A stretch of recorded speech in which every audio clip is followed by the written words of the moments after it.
ഇതെന്തെങ്കിലും ഏറ്റവും പ്രധാനപ്പെട്ട ഒരു വിഷയമായതുകൊണ്ടല്ല, പക്ഷേ ഈ തെരഞ്ഞെടുപ്പിനെ ഏറ്റവും കൂടുതൽ സ്വാധീനിച്ച വിഷയങ്ങളിൽ ഒന്നായിരുന്നു എന്ന് പൊതുവെ വിലയിരുത്തപ്പെടുന്നു. അതുമാത്രമല്ല, അതായത് ഇത് വളരെ ആസൂത്രിതമായിരുന്നു ഈ പ്രഖ്യാപനം എന്ന കാര്യത്തിൽ സംശയമൊന്നുമില്ല. വാഹനങ്ങളുടെ മോഡിഫിക്കേഷൻ അത് കുട്ടികൾക്ക് ഇഷ്ടമല്ലേ, അതുകൊണ്ട് അത് വേണം, അത് ചെയ്യാം, അത് സർക്കാർ അധികാരത്തിൽ വരുമ്പോൾ അത് ചെയ്യും എന്നുള്ളതായിരുന്നു പ്രതിപക്ഷ നേതാവായിരിക്കുമ്പോൾ തെരഞ്ഞെടുപ്പിനെ നയിക്കുമ്പോൾ വി ഡി സതീശൻ്റെ വാഗ്ദാനം. ആ വാഗ്ദാനം തന്നെ അന്ന് വലിയ വൈറലായി. തെരഞ്ഞെടുപ്പിന് തൊട്ട് മുമ്പാണ് അതിൻ്റെ ആ ഒരൊറ്റ വാഗ്ദാനത്തിൻ്റെ മേൽ മാത്രം ആയിരക്കണക്കിന് റീൽസ് ഇറങ്ങി. സോഷ്യൽ മീഡിയയിൽ ഇതൊരു തരംഗമായി. അത് തെരഞ്ഞെടുപ്പിനെ സ്വാധീനിക്കുമെന്നൊന്നും ആരും ആ ഘട്ടത്തിൽ കരുതിയിരുന്നില്ലെങ്കിലും സോഷ്യൽ മീഡിയയിൽ ഏറ്റവും പ്രധാനപ്പെട്ട സംഗതിയായി അത് മാറി. അതിനുശേഷം തെരഞ്ഞെടുപ്പിന് ശേഷം നമ്മൾ നോക്കിക്കഴിഞ്ഞാൽ എന്താണ്, അതേ ഈ ചോദ്യം, അതായത് ഒരു മാധ്യമപ്രവർത്തകരൊന്നുമല്ല, ഒരു ഓൺലൈൻ സംഘത്തിലെ ഒരു കക്ഷിയാണ്, അതും അസ്വാഭാവികമായ ഒരു സംഗതിയായിരുന്നു. നീലക്കുയിൽ എന്ന് പറയുന്ന ഓൺലൈൻ പാപ്പരാസി സംഘത്തിൻ്റെ ഒരു വക്താവ് ഇത് ചോദിക്കുന്നു.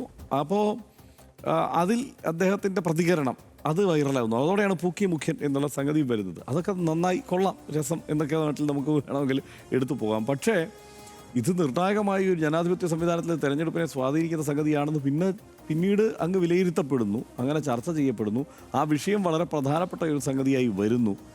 ഇതിലെന്തെങ്കിലും തരത്തിലുള്ള ഒരു പിന്നോട്ട് പോക്കിൻ്റെ സൂചന കാണുമ്പോൾ സോഷ്യൽ മീഡിയയിൽ വലിയ മുറവിളി ഉയരുന്നു.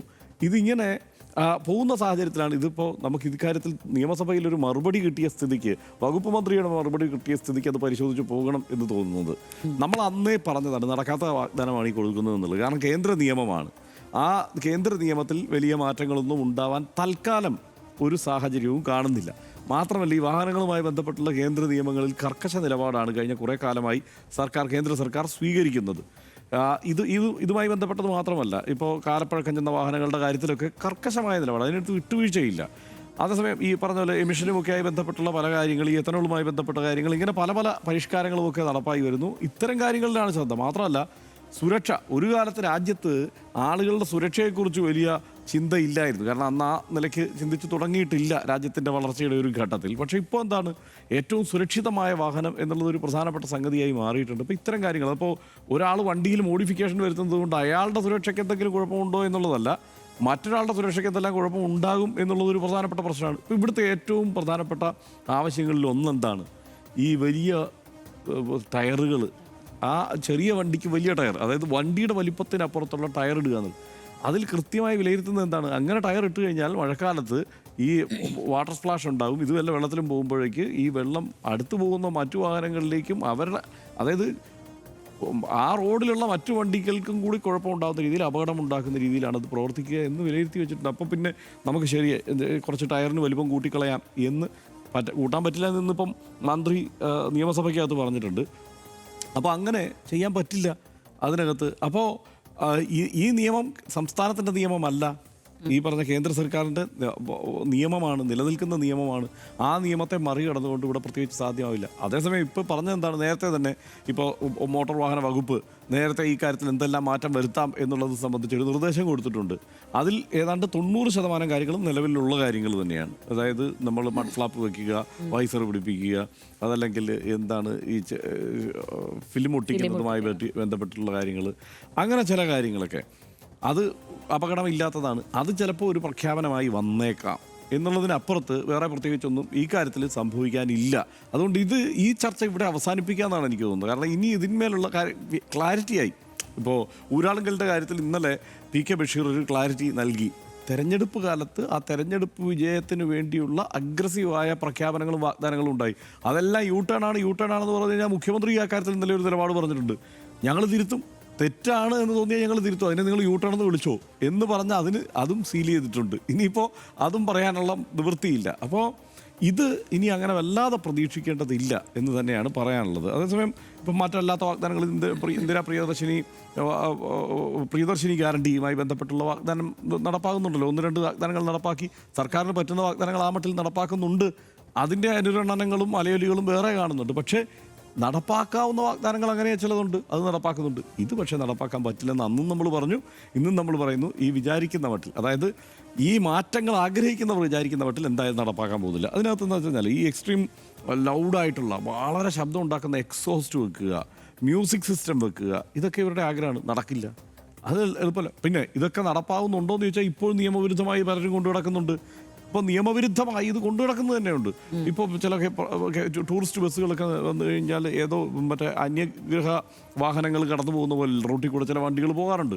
പേരെടുത്ത് പറയാൻ എനിക്കറിയാം, പക്ഷേ ഞാനിപ്പോൾ പറയുന്നില്ല.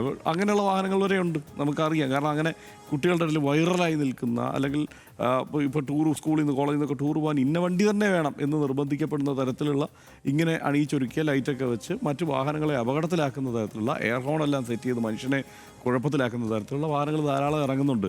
അപ്പം പിന്നെ ഇതിനകത്തൊരു പ്രധാനപ്പെട്ട പ്രശ്നം എന്താണെന്ന് വെച്ച് കഴിഞ്ഞാൽ, പലരും പലതരത്തിലുള്ള മോഡിഫിക്കേഷനാണ് ആഗ്രഹിക്കുന്നത്. ചിലർക്ക് ബസ്സിലെ മോഡിഫിക്കേഷനാണ് വേണ്ടത്, ചിലർക്ക് കാറിൽ, ചിലർക്ക് ബൈക്കിൽ. ഇതിനെല്ലാം പല ഇത് വളരെ സങ്കീർണമായൊരു വിഷയമാണ്. അതങ്ങനെ പരിഹരിക്കാൻ പറ്റുന്ന കാര്യമല്ല. പിന്നെ ഇതിനകത്തുള്ള ഒരു പ്രശ്നം എന്താണെന്ന് വെച്ച് കഴിഞ്ഞാൽ, ഇപ്പോൾ ഈ എക്സ്ട്രീം ലൗഡായിട്ടുള്ള എക്സോസ്റ്റൊക്കെ വെച്ച് കഴിഞ്ഞാൽ അതുകൊണ്ട് ആദ്യം നമുക്ക് ഹരമുണ്ടാകും, പക്ഷെ പിന്നീട് അത് ഏറ്റവും കൂടുതൽ കുഴപ്പം ചെയ്യുന്നത് ഓടിക്കുന്ന ആൾക്ക് തന്നെയാണെന്നാണ് പറയുന്നത്. അങ്ങനെയാണ് ശാസ്ത്രീയമായ പഠനങ്ങൾ പറയുന്നത്. ആ ഓടിക്കുന്ന ആൾക്ക് തന്നെയാണ് ഇതിൻ്റെ ബുദ്ധിമുട്ട് ഏറ്റവും ആദ്യം ഉണ്ടാവുക. അയാൾക്ക് തളർച്ചയുണ്ടാവും, അയാളുടെ എന്താണ് ഈ പരിസരത്ത് നിന്നുള്ള ശബ്ദത്തെ കാര്യമായി കിട്ടാത്ത അവസ്ഥ വരും. നാട്ടുകാർക്ക് ബുദ്ധിമുട്ട്, ഇയാൾക്ക് ബുദ്ധിമുട്ട്, ഇയാൾ ഉണ്ടാക്കി വെക്കാൻ പോകുന്ന മറ്റു പുകിലുകൾ വേറെ. ഇങ്ങനെയാവും എന്നുള്ളതാണ്. ഇപ്പം നമ്മളൊക്കെ കോളേജിലൊക്കെ പഠിക്കുന്ന കാലത്ത് ഇതുപോലെ വലിയ ശബ്ദമുള്ള വാഹനങ്ങൾ ഓടിച്ച് നടക്കാനുള്ള ഭാഗ്യം കിട്ടിയിരുന്നു. അതിന് കാരണം എന്താണ്? അതിന് കാരണം വേറൊന്നുമല്ല, അന്ന് ആ നിയമമില്ലായിരുന്നു. അന്ന് അങ്ങനെ ആയിരുന്നില്ല. അപ്പോൾ 2 സ്ട്രോക്ക് ബൈക്കുകൾ നമുക്ക് ഓടിച്ചുകൊണ്ട് നടക്കാം, നല്ല ശബ്ദമൊക്കെ ഉണ്ട്. ആ ശബ്ദമൊക്കെ കേൾപ്പിച്ച് ഇങ്ങനെ RX 100 ഒക്കെ ഓടിച്ചുകൊണ്ട് നടക്കാം. പക്ഷേ ഇപ്പോൾ അതല്ല നിയമം. ആ നിയമത്തിനനുസരിച്ച് അത് മനസ്സിലാക്കട്ടെ. കാരണം പക്ഷേ നമുക്കിതൊക്കെ ആസ്വദിക്കാൻ പറ്റി എന്നുള്ളത് കൂടിയുണ്ട്. ഇപ്പോൾ അതല്ല നിയമം എന്നുള്ളതാണ്. പിന്നെ ഈ പറഞ്ഞതുപോലെ സസ്പെൻഷൻ മാറ്റുക എന്നുള്ളത് അത്ര എളുപ്പത്തിൽ സാധ്യമാകുന്ന കാര്യമല്ല. അത് അനുവദിക്കാൻ പറ്റുന്ന കാര്യമല്ല. വണ്ടിയുടെ വലിപ്പവും വണ്ടിയുടെ കമ്പനി സ്പെക്ക് ഒക്കെ കൃത്യമായി പരിഗണിച്ച് മാത്രമേ അക്കാര്യത്തിലൊക്കെ മാറ്റങ്ങൾ വരുത്താൻ പറ്റുള്ളൂ. ഈ ഗ്രൗണ്ട് ക്ലിയറൻസ് ഒക്കെ വ്യത്യാസം വന്നു കഴിഞ്ഞാൽ സ്വാഭാവികമായും കമ്പനി ഉദ്ദേശിക്കുന്ന തരത്തിലുള്ള ബാലൻസ് ആയിരിക്കില്ല കിട്ടുക. ഇതിനെ ശാസ്ത്രീയമായി നിഷേധിക്കുന്ന ആളുകളൊക്കെ ഉണ്ട് കേട്ടോ. വളരെ ശാസ്ത്രീയമായി തന്നെ അങ്ങനെയല്ല, ഇങ്ങനെയൊക്കെ ചെയ്യാം എന്ന് പറയുന്നവരുണ്ട്. അത് വളരെ കുറച്ച് പേരാണ്. നമുക്ക് അതായത് ഏത് വർക്ക്ഷോപ്പിലും ഇതെല്ലാം ശാസ്ത്രീയമായി അല്ലാതെ തന്നെ ഇതൊക്കെ ചെയ്യാം എന്നുള്ളതാണ് ആളുകളുടെ ഒരു പൊതുവിചാരം. അതുകൊണ്ടുണ്ടാകുന്ന കുഴപ്പങ്ങൾ വേറെ. അപ്പം അതുകൊണ്ട് ഇത് എളുപ്പത്തിലല്ല. അതുപോലെ പിന്നെ ഈ പറയുന്ന ഈ ബസ്സുകളുടെ ഞാൻ പറഞ്ഞു, ബസ്സുകളുടെ ഈ മാറ്റങ്ങളെക്കുറിച്ച്. അതുപോലെ ഈ സൺഫിലിമുമായി ബന്ധപ്പെട്ട് ഇപ്പോൾ ഉള്ള സൺഫിലിമിനപ്പുറത്ത് ഡാർക്ക് സൺഫിലിം ഒട്ടിക്കുന്ന വാഹനങ്ങളിൽ ഇന്നിപ്പോൾ ഞാൻ ഇങ്ങോട്ട് വരുമ്പോൾ എനിക്ക് തൊട്ട് മുന്നിൽ വരുന്ന ഒരു ഇന്നോവ ഹൈക്രോസ്, അതിൻ്റെ കറുത്ത വണ്ടിയാണ്. ഞാൻ കാണുമ്പോൾ ഭയങ്കര രസമുണ്ട്. കാരണം മൊത്തം കറുത്തൊരു വണ്ടി, പക്ഷേ അതിൻ്റെ സൺഫിലിം നമുക്കൊരു സംശയമില്ല നിയമവിരുദ്ധമായി ഒട്ടിച്ചിരിക്കുന്നതാണെന്ന് നമുക്കറിയാം. അങ്ങനെ ഇപ്പോൾ വണ്ടികളുണ്ട്, പക്ഷേ അതൊന്നും നിയമവിധേയമാക്കാൻ പറ്റുന്ന ഒരു സാഹചര്യം ഇപ്പോഴില്ല. മറ്റു സംസ്ഥാനങ്ങളിൽ ഇത് പാലിക്കുന്നുണ്ടോ എന്ന് ചോദിച്ചു കഴിഞ്ഞാൽ ഇത്ര കർശനമായി പാലിക്കുന്ന സംസ്ഥാനങ്ങൾ കുറവാണ്. ചില സംസ്ഥാനങ്ങൾ കർശനമായി പാലിക്കുന്നുണ്ട്. സൺഫിലിമൊക്കെ ഒട്ടിച്ചു വന്നു കഴിഞ്ഞാൽ പൊളിച്ചു കളയുന്ന സംസ്ഥാനങ്ങളുണ്ട്. പക്ഷേ കേരളത്തിൽ എല്ലാ നിയമങ്ങളും അതിൻ്റെ കാർക്കശ്യത്തോടെ തന്നെ നടപ്പാക്കുന്ന രീതിയുണ്ട്. ഇപ്പം നമ്മളിന്നിപ്പോൾ തൂഫാൻ എടുക്കുന്നുണ്ട്, അതിനകത്ത് ഇത് തന്നെയാണ് കാര്യം. നമ്മളിത് കാർക്കശ്യത്തോടെ തന്നെ ഇക്കാര്യത്തിൽ നിയമങ്ങൾ നടപ്പാക്കുന്ന രീതിയുണ്ട്. അതുപോലെ ഈ എൻജിൻ ട്യൂണിങ് ഒരു സമയത്ത് ഇവിടെ വലിയൊരു ബിസിനസ്സായിരുന്നു എൻജിൻ ട്യൂണിങ്. ഇപ്പോഴും എൻജിൻ ട്യൂണിങ് നടക്കുന്നുണ്ട്. പക്ഷേ അതങ്ങനെ ചെയ്തു കൂടാ എന്നുള്ളതാണ് കേന്ദ്ര നിയമം. അപ്പോൾ അതിനനുസരിച്ച് വളരെ എളുപ്പത്തിൽ ഇതിന് അനുമതി ലഭിക്കില്ല. പിന്നെ നമുക്ക് അനുമതി ലഭിക്കാൻ സാധ്യതയുള്ള ചില കാര്യങ്ങൾ കൂടി പറയണമല്ലോ. അത് വേറൊന്നുമല്ല, അതായത് ഒരു പക്ഷേ ഭാവിയിൽ വരുത്താവുന്ന ചില മാറ്റങ്ങൾ എന്ന് പറയുന്നത് ഈ പറഞ്ഞ വിനൈൽ റാപ്പ് ചെയ്യുന്നതുമായി ബന്ധപ്പെട്ടുള്ള ഈ അനുമതി എടുക്കേണ്ട, വണ്ടി മൊത്തം റാപ്പ് ചെയ്യുന്നതുമായി ബന്ധപ്പെട്ടൊക്കെയുള്ള കാര്യങ്ങൾ, ഈ സ്ട്രക്ചറൽ മാറ്റം ഇല്ലെങ്കിൽ അതുമായി ബന്ധപ്പെട്ടുള്ള കാര്യങ്ങൾക്ക് കുറേ കൂടി വേഗത്തിൽ അനുമതി ലഭിക്കുന്ന സാഹചര്യം ഒരുപക്ഷെ ഉണ്ടാകും. പിന്നെ അലോയ് വീലുകൾ, അലോയ് വീലിട്ടാലും പുകിലുണ്ടാകുന്ന ഒരു സാഹചര്യം ഇപ്പോൾ ഉണ്ട്. പക്ഷേ ആ വണ്ടിക്ക് പറ്റുന്ന അലോയ് വീലുകളാണ്. ഈ പറയുന്ന ടയർ പുറത്തേക്കൊന്നും തെറിച്ച് നിൽക്കാത്ത തരത്തിൽ തന്നെയുള്ള ടയറുകളുമാണ്, അതിന് പറ്റുന്ന അലോയ് വീലുമാണ്. അതിൻ്റെ സ്പെക്ക് കറക്റ്റ് ആണെങ്കിൽ അത്തരം അലോയ് വീലുകൾ ഒരുപക്ഷെ ഇനി അനുവദിച്ചേക്കാം. അതുപോലെ ഈ മൈൽഡ് ബോഡി കിറ്റുകൾ എന്ന് പറയുന്ന തരത്തിൽ ഈ സ്പോയിലറുകൾ ഒക്കെ, ചില വാഹനങ്ങൾക്കൊക്കെ സ്പോയിലറുകൾ അത് വാഹനത്തിൻ്റെ അതിൻ്റെ ഒരു സന്തുലനം നിലനിർത്താനും അതിനകത്ത് വേറെ പാളിച്ചയൊന്നും ഉണ്ടാവാതിരിക്കാനുമാണ് കൂടുതൽ സഹായിക്കുക. അപ്പോൾ അങ്ങനെയൊക്കെയുള്ള സ്പോയിലറുകൾ ഒക്കെ ഒരുപക്ഷെ അനുവദിച്ചേക്കാം. അതുപോലെ ഈ ഉള്ളിലുള്ള ലൈറ്റിംഗ് ഒക്കെ ഉണ്ടല്ലോ, ചെറിയ വാഹനത്തിനുള്ളിലുള്ള ചെറിയ LED ലൈറ്റിംഗ്, അങ്ങനെയുള്ള കാര്യങ്ങളൊക്കെ ഏതാണ്ട് അനുവദിച്ചേക്കാം. ഇതുപോലെ അതായത് ഈ നേരത്തെ പറഞ്ഞ ലിസ്റ്റിൽ പെടാത്തതും ആയ ചിലതൊക്കെ ആ മട്ടില്ല. അതുപോലെ കളർ ചേഞ്ച് ചെയ്യാനുള്ള അനുമതിക്ക് ഉള്ള ബുദ്ധിമുട്ട്, അല്ലെങ്കിൽ അതിൻ്റെ അത് പണം അടച്ച് വേണം കളർ ചേഞ്ച് ചെയ്യാനായിട്ടൊക്കെ, അത്തരം കാര്യങ്ങളിലൊക്കെ കുറേ മാറ്റം വരുത്തിയേക്കാം എന്നാണ് കരുതുന്നത്. പക്ഷേ ഇതിൽ കേന്ദ്ര ഭേദഗതി വേണ്ട കുറേ കാര്യങ്ങൾ കൂടിയുണ്ട്. ഈ പറയുന്ന ഈ ആഫ്റ്റർ മാർക്കറ്റ് ഫിറ്റിങ്സിൻ്റെ കാര്യത്തിലൊക്കെ കേന്ദ്ര അനുമതികൾ വേണ്ടി വരും. അതുകൊണ്ട് അത് അത്ര എളുപ്പമല്ല എന്നുള്ളതാണ് അതിനകത്ത് പ്രധാനപ്പെട്ട കാര്യം. പിന്നെ ബസ്സിൻ്റെ കാര്യത്തിലേക്ക് വന്നു കഴിഞ്ഞാൽ ഇപ്പോൾ KSRTCയുമായി ബന്ധപ്പെട്ട് നമ്മൾ കാണുന്ന ഏറ്റവും പ്രധാനപ്പെട്ട പ്രശ്നം എന്താണെന്ന് വെച്ച് കഴിഞ്ഞാൽ, ഈ KSRTC വനിതാ യാത്രക്കാരുടെ എണ്ണം ഗണ്യമായി വർദ്ധിച്ചിട്ടുണ്ട് KSRTCയിൽ, ഓർഡിനറി ബസ്സുകളിൽ. ആ കാര്യത്തിൽ സംശയമൊന്നുമില്ല. പക്ഷേ കാത്തുനിൽപ്പുകാരുടെ എണ്ണവും വല്ലാതെ വർദ്ധിച്ചിട്ടുണ്ട്.